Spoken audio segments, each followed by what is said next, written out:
नमस्कार विद्यार्थियों, आज हम लोग पास्ट पार्टिसिपल्स भूतकालवाचक धातु साधित विशेषणानी के बारे में जानकारी प्राप्त करेंगे। धातु साधित विशेषणानी का अर्थ है कि क्रियाओं से जो विशेषण तैयार होते हैं उन्हें धातु साधित विशेषण कहते हैं, अर्थात धातुओं से बने हुए विशेषण। चलिए देखते हैं।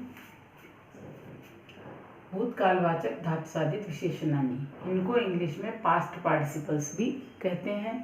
कर्मणि भूतकालवाचक धातु साधित विशेषणानी, इनको पास्ट पैसिव पार्टिसिपल्स कहते हैं। किसी भी क्रिया की मूल धातु में त अथवा इत लगा करके पास्ट पैसिव पार्टिसिपल्स तैयार होते हैं। क्रू में त लगाया तो कृत बनता है, पठ में इत लगाया तो पठित बनता है, चल में इत लगाए तो चलित बनता है, पत में इत लगाए तो पतित बनता है, और इनके रूप देव वन माला की तरह चलते हैं। एग्जाम्पल के लिए, कृत के देव की तरह कृतः कृतौ कृताः, पठित के देव की तरह पठितः पठितौ पठिताः, कृत के वन की तरह कृतं कृते कृतानि, पठित के वन की तरह पठितं पठिते पठितानि, कृत के माला की तरह कृता कृते कृताः, पठित के माला की तरह पठिता पठिते पठिताः। इनका प्रयोग कर्मवाच्य वाक्यों में किया जाता है, पैसिव सेंटेंसेस में किया जाता है। तो कर्ता कभी भी कर्मवाच्य वाक्यों का तृतीया विभक्ति में होता है, कर्म प्रथमा विभक्ति में होता है, और क्रिया भी कर्म के अनुसार होती है। तो रामेण ये तृतीया विभक्ति में है, ग्रंथा प्रथमा विभक्ति एक वचन में है, पठिता भी प्रथमा विभक्ति में एक वचन में है कर्म की तरह। रामेण ग्रंथा पठिता, राम के द्वारा ग्रंथ पढ़ा गया। मालया पत्रम लिखितम, मालया तृतीया में है, पत्रम प्रथमा विभक्ति एक वचन में है, लिखितम भी पत्रम के अनुसार प्रथमा विभक्ति एक वचन में है। मालया पत्रम लिखितम, माला के द्वारा पत्र लिखा गया। छात्रैः प्रश्नाः पृष्टाः, छात्रैः तृतीया विभक्ति बहुवचन का है, प्रश्नाः प्रथमा विभक्ति बहुवचन का है, और पृष्टाः भी प्रथमा विभक्ति बहुवचन का है कर्म के अनुसार। छात्रैः प्रश्नाः पृष्टाः, छात्रों के द्वारा प्रश्न पूछे गए। राधया कविता पठिता, राधा तृतीया विभक्ति में राधया है, और कविता प्रथमा विभक्ति एक वचन में है, पठिता भी कविता के अनुसार है। राधया कविता पठिता, राधा के द्वारा कविता पढ़ी गई।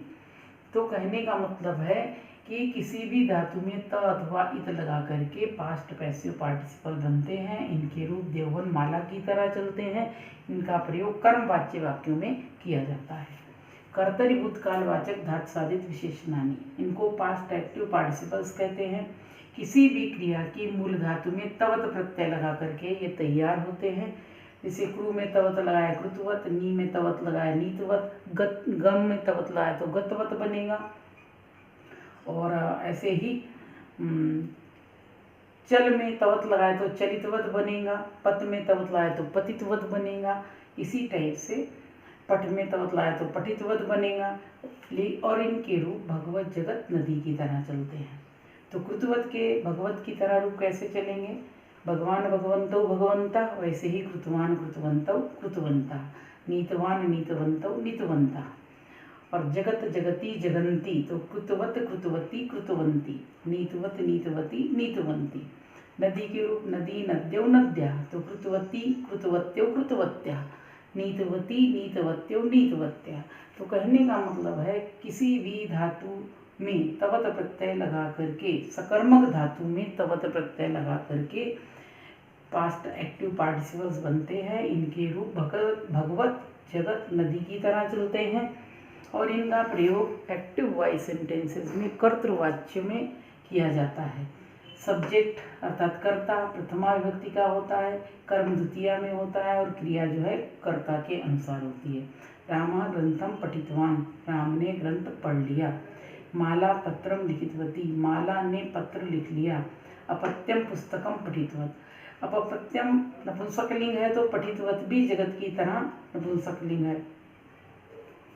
तो अपत्यम पुस्तकम पठितवत, अपत्य के द्वारा पुस्तक पढ़ ली गई। फिर अकर्मक धातुओं में त प्रत्यय लगा करके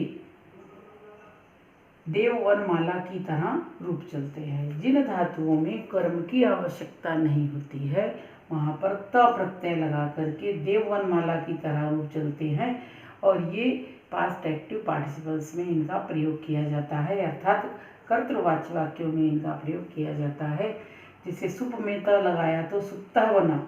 अब इसके रूप देव की तरह सुप्ता सुप्तौ सुप्ताहा, वन की तरह सुप्तम सुप्ते सुप्तानि, माला की तरह सुप्ता सुप्ते सुप्ताहा। तो रामः सुप्ता, राम सो गया। माला सुप्ता, माला सो गई। रामः हसिता, राम हंसा। माला हसिता, माला हंसी। इस टाइप से इनका प्रयोग किया जाता है। फिर आता है कर्मणि विद्यार्थक धातु साधित विशेषणानि।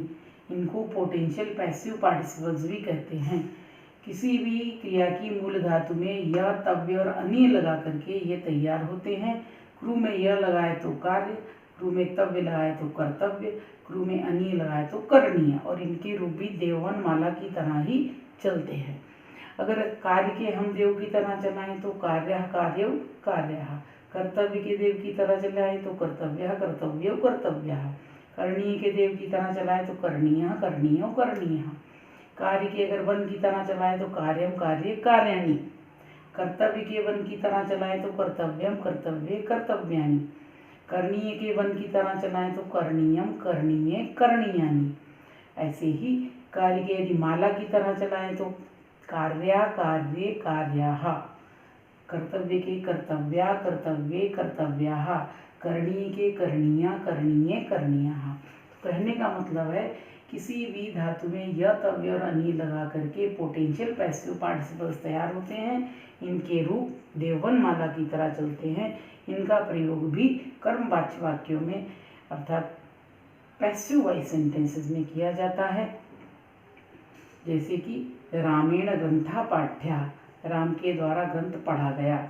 मालया कविता पठनीया, माला के द्वारा कविता पढ़ी गई। सीतया पत्रम लेख्यम, सीता के द्वारा पत्र लिखा गया। तो सब जगह कर्ता जो है वो तृतीया में है, कर्म प्रथमा में है और क्रिया भी कर्म के अनुसार लगाई गई है। तो इनका अर्थ ये जो य, तव्य और अनी है इनका अर्थ चाहिए में भी प्रयोग किया जाता है और यहाँ पर ये पोटेंशियल पैसिव पार्टिसिपल्स के रूप में भी इनका प्रयोग किया जाता है। तो कहने का मतलब है किसी भी धातु में य, तव्य और अनी लगा करके पोटेंशियल पैसिव पार्टिसिपल तैयार होते हैं। तो इस प्रकार से आज हम लोगों ने past passive participle, past active participle और पोटेंशियल पैसिव पार्टिसिपल इन तीनों के बारे में जानकारी प्राप्त की। आशा है आप लोगों को ये वीडियो पसंद आया होगा। अगर आपको ये वीडियो पसंद आए तो इसे लाइक करिए, शेयर करिए, सब्सक्राइब करिए, बेल आइकन को भी दबाइए। Thank you.